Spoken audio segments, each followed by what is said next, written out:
Hello, welcome to Talk Math. Today we're going to be doing 2021 AMC 12B problems number 10 through 16. Now, starting with problem 10, it tells us that two distinct numbers are taken from the set 1, 2, 3, all the way up to 37, and then the sum of the remaining 35 numbers from the list equals the product of the two numbers that were chosen. And the question wants us to find the difference between the two chosen numbers. So to start, well, we know that the sum of all 37 numbers is going to be 37 times 38 over 2.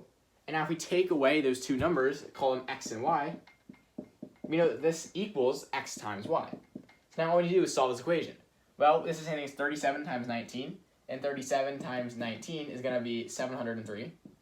Okay, so now we add x and y to both sides. You have xy plus x plus y equals 703. Now, in order to solve this, we can add 1 to both sides of the equation. So you have x plus y plus 1 equals 704. Now, the reason why we do this is because we can now factor this as x plus 1 times y plus 1 equals 704.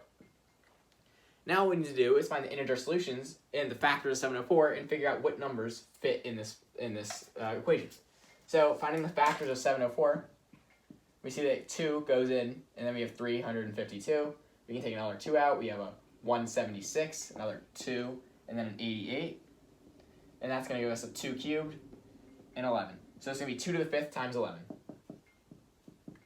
So now all we need to do is find numbers that solve this equation. So we know that 2 to the 5th times 11 is 704. But again, we want the numbers to be in the range 137. So in order for both of those, let's just play around with these factors and see what we can get. Well, what if we take 1, 2 and multiply that by the 11? Then we're going to get 22. Sorry, this should be 2 to the 6th. I have 3 there and 5, 6. So now we have 2 to the 11th times 2 to the 5th is 32. 22 times 32 is in fact 704. So that means that x plus 1 and y plus 1 are 22 and 32. So x equals 21 and y is going to be equal to 31. And now if we check, these do in fact solve the equation. So all we care about is the difference between the two, which is going to be 10, which is answer choice E, and we're done with the problem. Moving on to question 11, we're given that a triangle ABC has side lengths of 13, 14, and 15. Now, so let's draw a diagram. And now whenever you see a triangle of 13, 14, 15, it's usually going to be drawn the same way. So we have 13, 14, 15. So I'm going to draw the 14 on right here, 15 right here, and 13 right here, which is going to make it that this is A, this is B, and this is C. Now, whenever you have a 13, 14, 15 triangle, you're usually going to want to drop the altitude to the side of 14, and that's going to give you that the height is 12, this is 5, and this segment right here is 9. And if you look, these are two right triangles. You have a 5, 12, 13 right triangles and a 9, 12, 15 right triangle. So that's a very important thing to realize whenever you have a 12, 13, 14, 15 triangle. Okay, so now we have point P on AC such that PC is 10. So we have this right here, P, and PC is 10, and I'm just going to write this as 5 over here. Okay, so now there are 2 points, D and E, such that ABCD and ABCE are trapezoids. And we want to find the distance between the two. Well, when can we have a trapezoid? That happens when the opposite sides are parallel.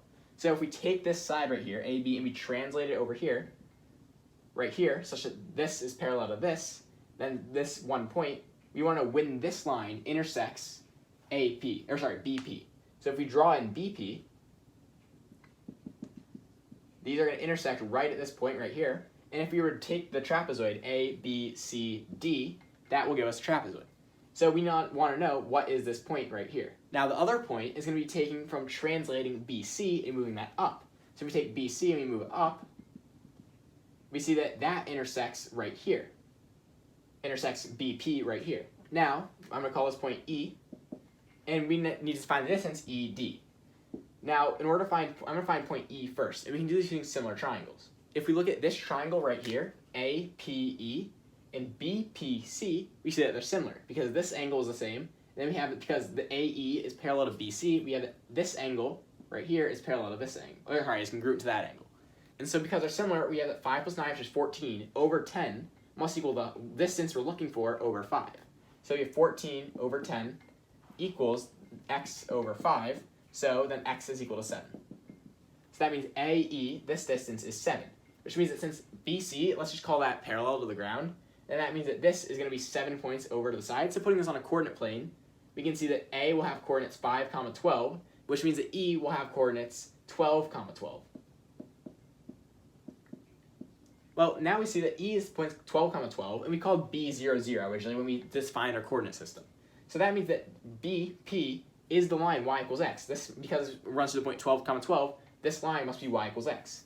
So we can use that when we want to find the height of this point over here. Again, I'm going to draw a triangle, call this x. We know that the height is also going to be 14 plus x, because we have that this distance must be the same as the height. Now, the other information we know is that this triangle right here, D, C, and then whatever the altitude, must be congruent to this triangle right here. And the reason why is because, again, we translated AB over here to get BC. So we have this angle right here is equal to this angle, and then we have a right angle here and a right angle here. So by angle, they're similar. Okay, so now we can, again, set up a ratio. We have 12 over 5 has to equal 14 plus x over x, which gives us that 12x has to equal 5 times 14 is going to be 70 plus 5x. So that means x is equal to 10. So if x is 10, then we have the point right here is going to be 24, 24. So now we want to know the distance between 12, 12 and 24, 24, which is going to be 12 times the square root of 2, or 12 root 2. And we check our answer choices. This is answer choice D, and we're done with the problem. Moving on to question 12, we're given that S is a set of integers. We don't know how big it is, we don't know what it contains, but we do know some information about the averages. So we're told that if we get rid of the largest element, the average is 32. If we also get rid of the smallest element, then the new average is going to be 35. Now, if the greatest element is re-added back in, the average rises up to 40, and the greatest element is also 72 greater than the least element. So we can represent this using a system of equations. So let's just say the smallest element is x, the middle I'm going to write as m, and then the greatest is y. Now, we know that if we were to add all of these together, let's just say there's n total elements, n total. Now, when we take away the greatest element y, we have the average is going to be equal to 32. So how can we express that? Well, the average of x in all the middle elements is 32. So m is the sum of all these middle elements, let's just say. So you have m is the sum of all the middle elements, plus the lowest element, x. Now, how many were there? Well, if there's n total, there's n minus 1, and that must equal 32. Now, we also have, if you take away the smallest element, so we have m only over n minus 2, because we got rid of 2 elements. Now, the average is equal to 35. Okay, now if you add back in the largest element, m plus y, over n minus 1, you have the average equal to 40. And now we also know the difference between x and y, so y minus x is equal to 72. Now what we need to do is we have 4 equations and 4 variables, so we can solve this. So I'm just going to rewrite this expression. So we have m plus x equals 32 n minus 32. We have m equals 35 n minus 70. And we have m plus y equals 40 n minus 40. Now I see a really fast way to solve for n actually, because if we take the difference between this equation and this equation, the m's will cancel, giving us an x minus y. When we substitute in this x minus y, we know is 72. So taking this bottom equation minus this equation will give us a y minus x equals this minus this is going to give you an 8. Now we know that y minus x is equal to 72. And dividing both sides by 8, we get that 9 is equal to n minus 1, which then means that n is equal to 10. So if we know that n is 10, we can just plug that back in. So right here, we know that means that m is going to be equal to, I'll just write this up, n equals 10. M is going to be equal to, by the second equation, 350 minus 70, which is 280. So then we can add these two middle ones, this one and this one together, to get that 2m plus x plus y equals 72 times n minus 1, right? Because it's 72n minus 72. Okay, so now we know that m is equal to 280, which means that 2 times m is going to be equal to 560. And now we know that n is 10, so we can plug that in to get times 9. We also know that y minus x is equal to 72, which means that y is equal to 72 plus x.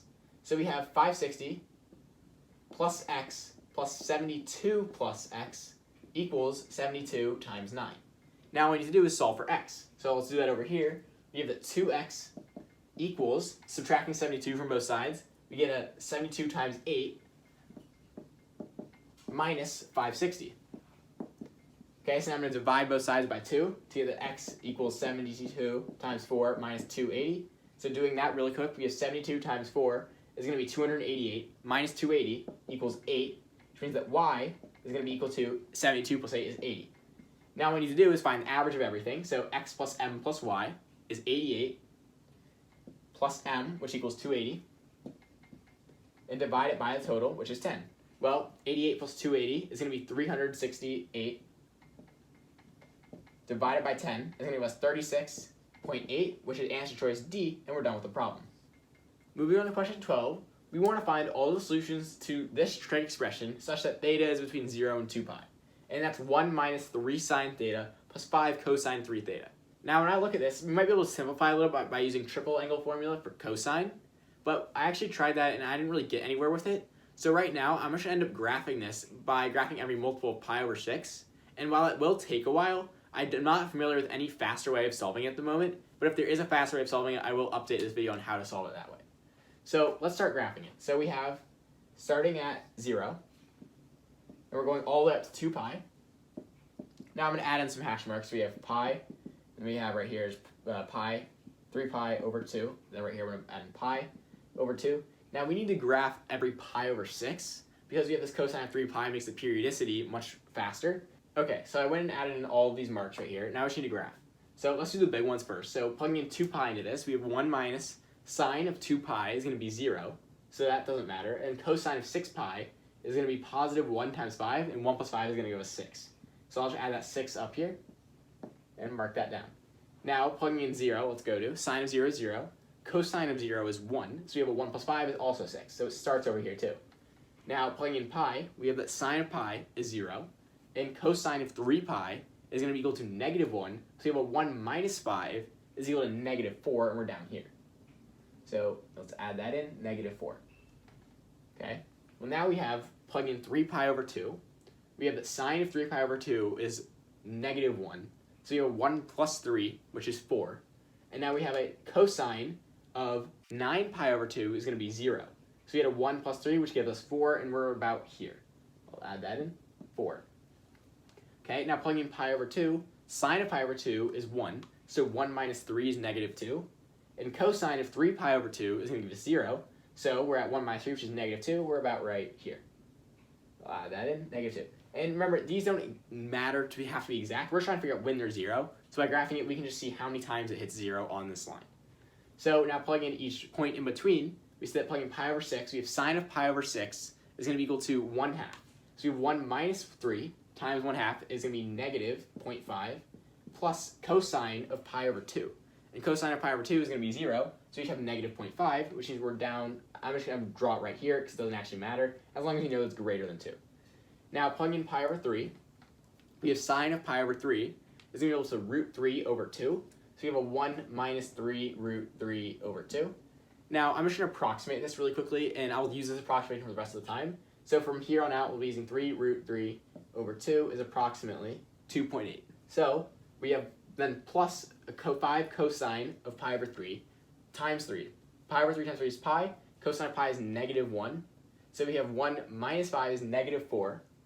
Sorry, I'll just write in minus 5. So we have a very negative number. So let's draw that down here. Okay, now plugging in 2 pi over 3, we have that sine of 2 pi over 3 is going to be root 3 over 2. And again, we have this starting point. And we have a plus 5 times cosine of 2 pi. Cosine of 2 pi is 1, so we have plus 5, which is going to give us 6 minus this. So it's going to be slightly positive. But, so we have a 6 minus 2.8, which is going to be slightly less than 4, so let's just draw it right about here. Now we have 5 pi over 6. 1 minus 3 times sine of 5 pi over 6 is going to be 1/2. So you have negative 0.5 to start out, plus 5 times the cosine of 5 pi over 2, which is 0. So you have negative 4.5. Again, it's going to be positive by a decent amount. Now moving on to 7 pi over 6, we have sine of 7 pi over 6 is going to be negative 1/2. So we have a 1 plus 1.5, which is going to be 2.5, plus 5 times the cosine of 7 pi over 2, which is 0, and we're just at 2.5. So let's graph that right about here. Remember, it doesn't matter exactly how high they are.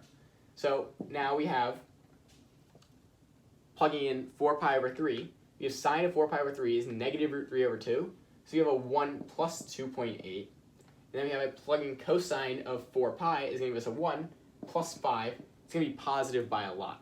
So we're just really up here right now.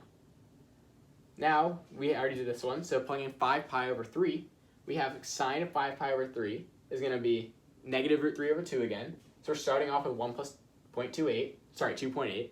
Now plugging in 5 pi over 3 to this, we have cosine of 5 pi, which is negative 1, so we're at minus 5. Now this is going to be negative, so we're down here, about, it doesn't matter where. And then 11 pi over 6, we don't need to graph it, but you can assume it's going to be negative again, so let's just put it right there.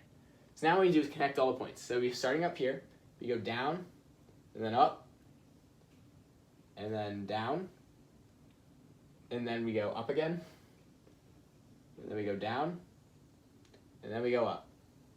Now this isn't perfect, but it's good enough to get an estimate on how many roots there are. So you see there are 1, 2, 3, 4, 5, 6 solutions, and that's answer choice D, and we're done with the problem.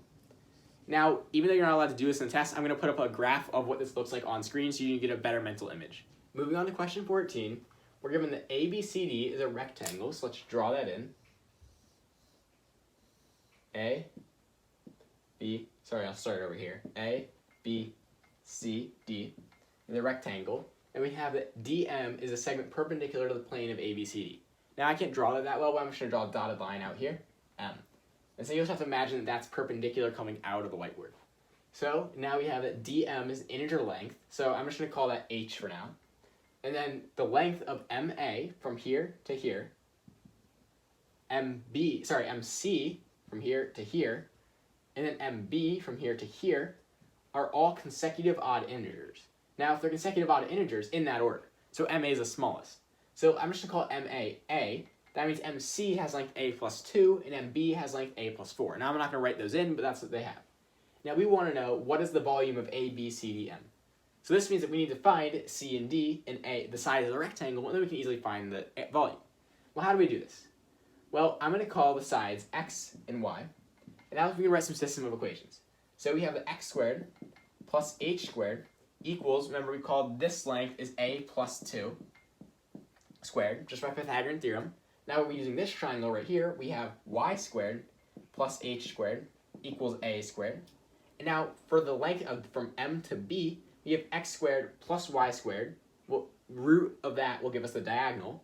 Then we square that and add H squared, and we get X squared plus Y squared plus H squared has to equal A plus 4 squared.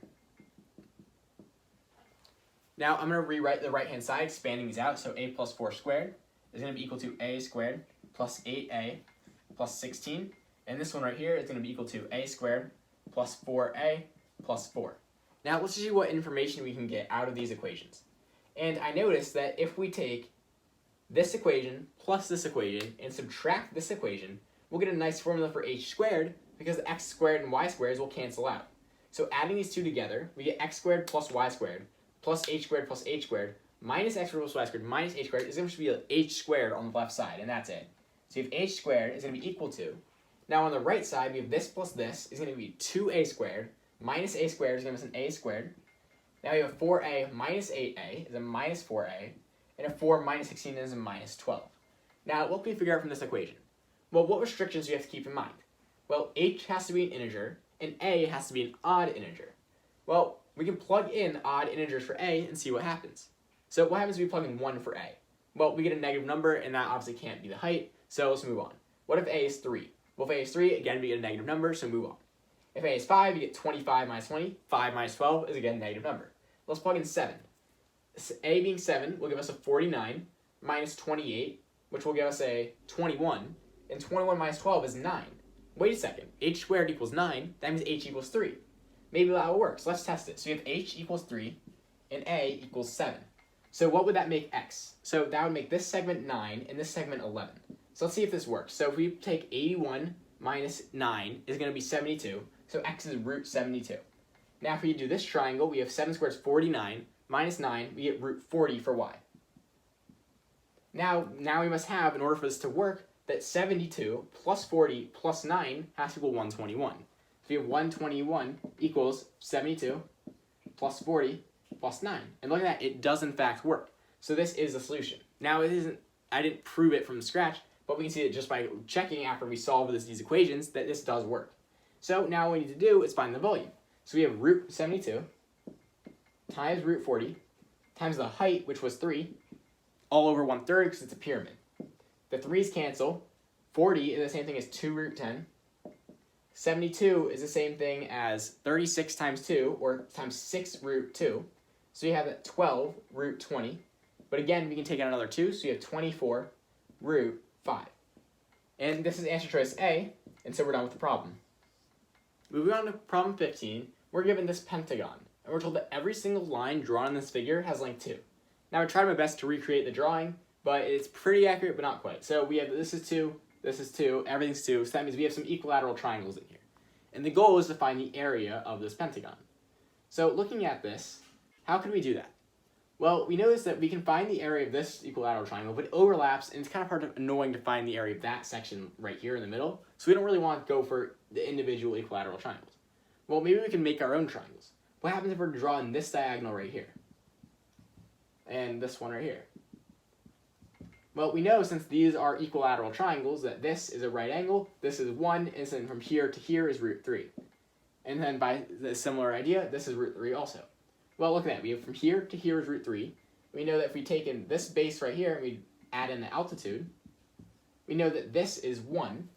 So we can find the altitude of this whole thing is 2 root 3 is the hypotenuse. So that squared equals 1 squared plus x squared. So x equals root 11.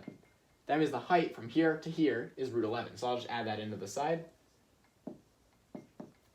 Okay, so now how do we find the area having that information? Well, look what happened when I drew in those triangles. We have this triangle from here to here to here, this big isosceles triangle, and then you have 2 more triangles on the side, this one and this one. And we can find the area of all those triangles fairly easy. The area of this isosceles triangle is going to be 2 times root 11 over 2. And now the area of this triangle right here, here, here, we have a base of 2 root 3 times the height of 1 over 2, but when you have 2 of those, you have one on this side and one on that side, so times 2, and that's the area of the whole figure. So, canceling those, we'll have a 2 root 3 plus root 11. Now the problem asks us to find, writing this in the form of root A plus root B, we have that this is equal to root 12 plus root 11, so A plus B is 23, which gives us answer choice D, and we're done with the problem. Moving on to question 16, we're given that g of x is a polynomial with leading coefficient 1, whose 3 roots are the reciprocals of the roots of f of x equals x cubed plus ax squared plus bx plus c. And we're also given that 1 is less than a is less than b is less than c. We want to find what is g of 1 in terms of a, b, and c. Well, first can we find g of x? Well, we know that we have f of x, and the roots are the reciprocals. Well, if the roots are the reciprocals, what if we looked at f of 1 over x?